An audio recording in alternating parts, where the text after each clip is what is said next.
बिस्मिल्लाहिर्रहमानिर्रहीम। बच्चों, आज का हमारा टॉपिक है transistor as an amplifier. Transistor जो है वो एम्पलीफायर के तौर पे कैसे वर्क करता है। सबसे पहली बात तो ये है कि एम्पलीफायर होता क्या है। हम कहते हैं कि एक ऐसा कोई सर्किट या डिवाइस है जो कि आने वाले सिग्नल को इन्हेंस करने की, उसके एम्पलीट्यूड को इनलार्ज करने की सलाहियत रखता हो, उसको हम एम्पलीफायर जो है वो बोलते हैं।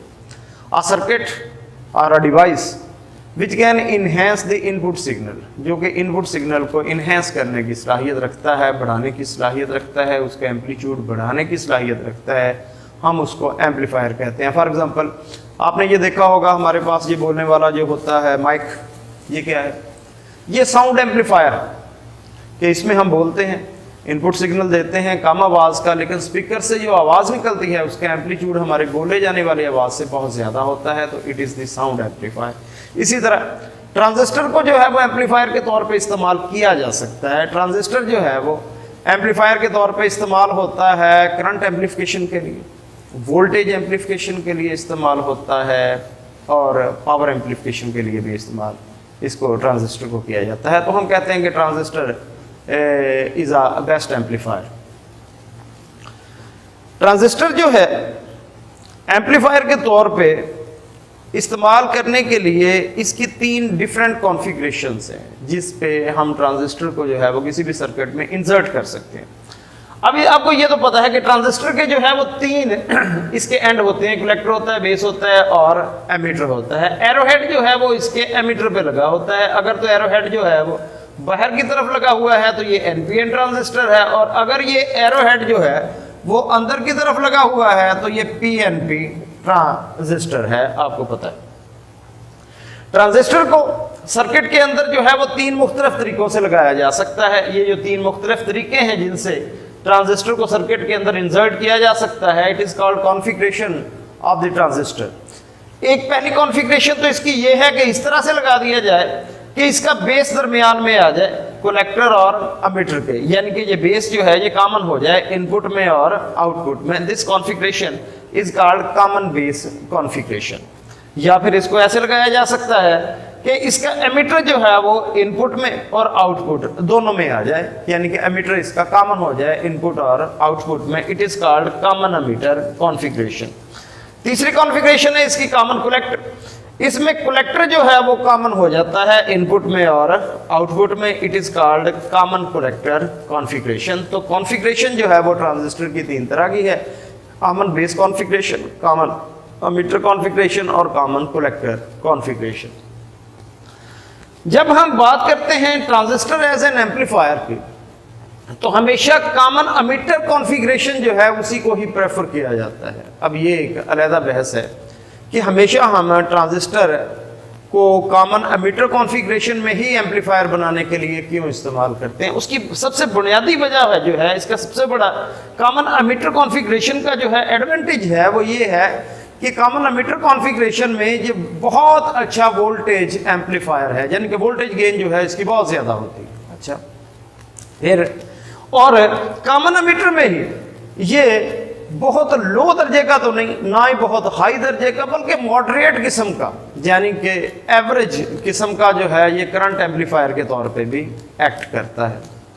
जब हाई जो है लेवल का ये वोल्टेज एम्पलीफायर है और तकरीबन मॉडरेट लेवल का ये करंट एम्पलीफायर है, तो एक अच्छी पावर एम्पलीफिकेशन भी करने की ये सलाहियत रखता है, क्योंकि पावर जो है ये डॉट प्रोडक्ट होता है, बताइए आपको, वी और आई का।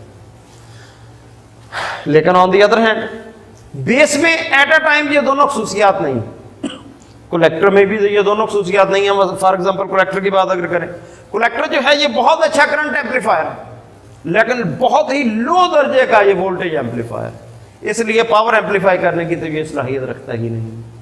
तो एक कैरेक्टरिस्टिक है इसमें, एक ही कॉमन बेस में, और इसमें जो है कॉमन एमीटर में कि हाई गेन होती है इसकी वोल्टेज की, मॉडरेट गेन होती है इसकी करंट की, और ऑलमोस्ट सेटिस्फैक्ट्री गेन होती है इसकी पावर की। तो ये 3 कैरेक्टरिस्टिक्स हैं इसकी जो इसको डोमिनेट करती हैं बाकी इन दोनों कॉन्फ़िगरेशंस पे। तो इसलिए हम कॉमन एमीटर कॉन्फ़िगरेशन को ही ज़्यादा प्रेफर जो है वो करते हैं। आपकी बुक में जो आर्टिकल है ये भी कॉमन एमीटर कॉन्फ़िगरेशन का है। इस कॉमन एमीटर कॉन्फ़िगरेशन को इस्तेमाल करते हुए हमने वोल्टेज गेन जो है वो फाइंड आउट करनी है। सबसे पहले इसकी सर्किट डायग्राम जो है वो ड्रा करते हैं हम।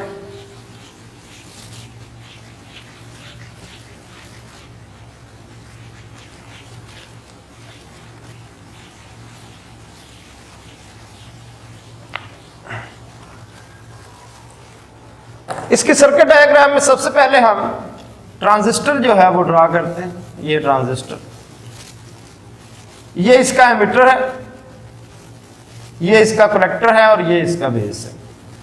एमिटर जो है इस पे एरो हेड बाहर की तरफ लगा हुआ है, तो ये एनपीएन ट्रांजिस्टर।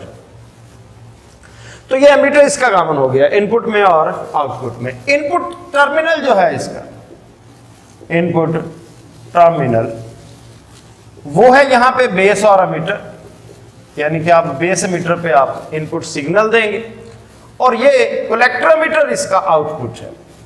तो आउटपुट टर्मिनल जो है इसका वो है कलेक्टर एमिटर।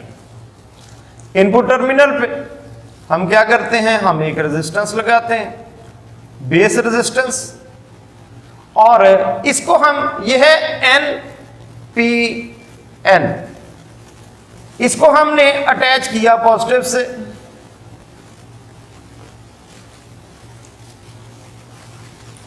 ये हमारा 1-1 टर्मिनल है जहां से हमने इनपुट प्रोवाइड करनी। ये VBB है, बेस बायस बैटरी है, जिसने इनपुट जो जंक्शन है उसको फॉरवर्ड बायस करना है। यहां पे इनपुट जंक्शन जो है वो है NP, P को अटैच कर दिया पॉजिटिव टर्मिनल से और N को अटैच कर दिया नेगेटिव टर्मिनल से, यानी कि एनोड हायर पोटेंशियल पे आ गया और कैथोड जो है वो लोअर पोटेंशियल पे आ गया। तो ये वाला इनपुट जंक्शन जो है ये फॉरवर्ड बायस हो गया। अब आ जाए आउटपुट जंक्शन पे। आउटपुट जंक्शन पे कलेक्टर के साथ एक रेजिस्टेंस लगी हुई RC है। RC जो है ये है N। अब हमने इसको क्या करना है, रिवर्स बायस करना है। इसको N को अटैच कर दिया पॉजिटिव से और ये आ गया नेगेटिव। ये है VCC, कलेक्टर के साथ जो अटैच्ड बैटरी। ये हमारा 2-2 टर्मिनल है, आउटपुट टर्मिनल। यहां पे बेस और एमिटर के दरमियान जो वोल्टेज है इसको कहते हैं VBE, ये voltage between base and emitter. ये जो वोल्टेज है कलेक्टर और एमिटर के दरमियान, it is called VCE, voltage between collector and emitter. और ये जो वोल्टेज है this is called VBC, voltage between base and collector. तो ये 3 तरह के वोल्टेज जो है वो इसमें ट्रांजिस्टर में होते हैं। यहां से हम इनपुट सिग्नल देते हैं और यहां पे हमें आउटपुट पे यही सिग्नल जो है वो एम्पलीफाई होने के बाद मिल जाता है। इनपुट का पॉजिटिव जो है वो एम्पलीफाई होने के बाद नेगेटिव हो गया और नेगेटिव जो है वो पॉजिटिव हो गया। इट मींस के इनपुट और आउटपुट में 180 डिग्री का फेज डिफरेंस, इनपुट और आउटपुट में 180 डिग्री का फेज डिफरेंस। ये इसका बेटा सर्किट है। यहां पे हमने इनपुट दी और इनपुट देते हैं बेस पे। वो जो बेस पे आप इनपुट देते हैं वो बेस करंट की सूरत में देते हैं जो इसके अंदर जाती है। तो हमने सबसे पहले ये देखना है कि बेस करंट जो है वो इस ट्रांजिस्टर में इनपुट जंक्शन के अंदर कितना गया है। तो इनपुट बेस करंट कितना था, तो बेस करंट कितना होगा, तो होगा बेस का वोल्टेज ओवर रेजिस्टेंस, क्योंकि ओहम लॉ के मुताबिक करंट किसके इक्वल होता है, V ओवर R के। तो यहाँ पे V जो है बेस का वो कितना है, ये है बेस एमीटर, तो ये आ जाएगा VBE। और रेजिस्टेंस कितनी है, रेजिस्टेंस बेस और एमीटर के दरमियान इंटरनल रेजिस्टेंस होती है जंक्शन की, उसको कहते हैं RIE, internal resistance of the junction. तो ये बेटे बेस करंट था जो कि इनपुट सिग्नल की सूरत में जो है वो यहाँ पे ट्रैवल करता है, अंदर जो है वो सर्किट के जाता है।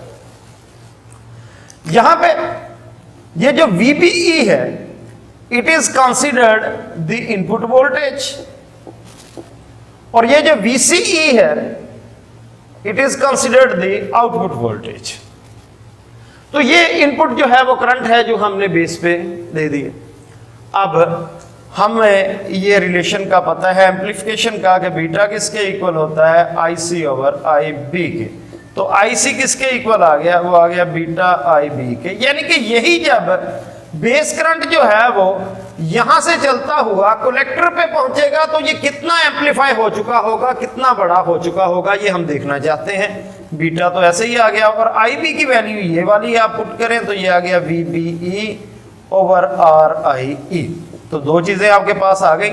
इनपुट जो सिग्नल है करंट की सूरत में आपने कितना दिया था, वो था ये I B V B E over R I E, और ये हमें जब आउटपुट पे जाके मिला, कलेक्टर पे जाके मिला, तो ये बीटा टाइम इंक्रीज हो चुका था, तो ये कितना आ गया, beta V B E over R I E. अब चलते हैं जी आउटपुट लूप की तरफ। आउटपुट लूप की इक्वेशन लिखें। आउटपुट लूप की जो इक्वेशन है उसको आपकी बुक में लिखा हुआ है कि राइटिंग केवीएल के इसका किरचॉफ वोल्टेज लॉ लिखें, किरचॉफ वोल्टेज लॉ लिखें। इसको हम जो है वो कहते हैं कि आउटपुट लूप इक्वेशन जो है इसकी लिखें। तो आउटपुट लूप इक्वेशन लिखते हैं। आउटपुट लूप इक्वेशन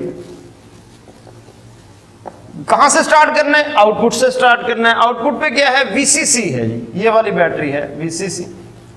इसने पोटेंशियल जहां पे दिया आरसी पे, वो किसके इक्वल होगा, आरसी का पोटेंशियल, आईसी आरसी के। और उसके बाद पोटेंशियल कहां गया, यहां पे आ गया वीसीई पे, और बाकी सीधा किधर चला गया, ग्राउंड में चला गया। इक्वेशन लिखने का यही तरीका होता है कि अगर आप आउटपुट लूप इक्वेशन लिखना चाहते हैं तो it is VCC is equal to IC RC plus ये VCE and remaining is grounded. अगर आप इनपुट लूप इक्वेशन लिखना चाहते हैं तो it is VBB is equal to IBRB plus this VBE and remaining is grounded. So it is the output loop equation VCC is equal to ICRC plus VCE. Putting the value of IC, वहां पे IC की value put करें तो VCC आ जाएगा हमारे पास, IC है beta VBE over RIE और RC, और ये आ गया VCE। यहां से अगर आप VCE की वैल्यू निकालें तो ये आ जाएगा VCC minus beta VBE over RIE RC। VCE को हमने कहा है कि ये आउटपुट वोल्टेज है और VBE को हमने कहा है कि ये इनपुट वोल्टेज है।